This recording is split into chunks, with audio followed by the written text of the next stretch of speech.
నాగరాజు గారు చేసుకోండి.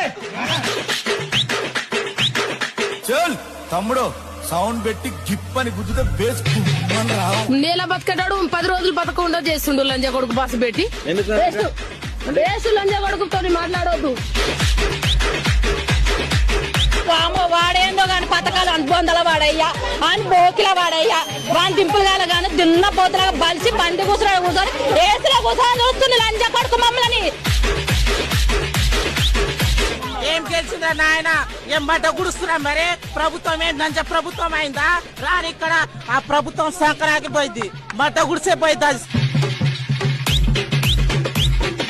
ఇంకా అన్ని పోయినాయి. రైతు బంధు ఎక్కడ పోయినాయో ఓ రేవంత్ రైతు బంధు ఎదురా బోసిడికే నీ గుద్దలా సులి मेरा भूले का कांग्रेस किला అమ్మని నెంగించుకోవాలి ఆ నమ్మ పూకుల దొరాలా అవులా లంజ కొడగాడు సీఎం లేకపోతే బేకార్ లంజ కొడగాడు అమ్మ పూకుల సులి మా కష్టం ఏం చేసుకొని వస్తుంటే మొట్టల ఎమ్మెల్యే నా మొట్టల సీఎం.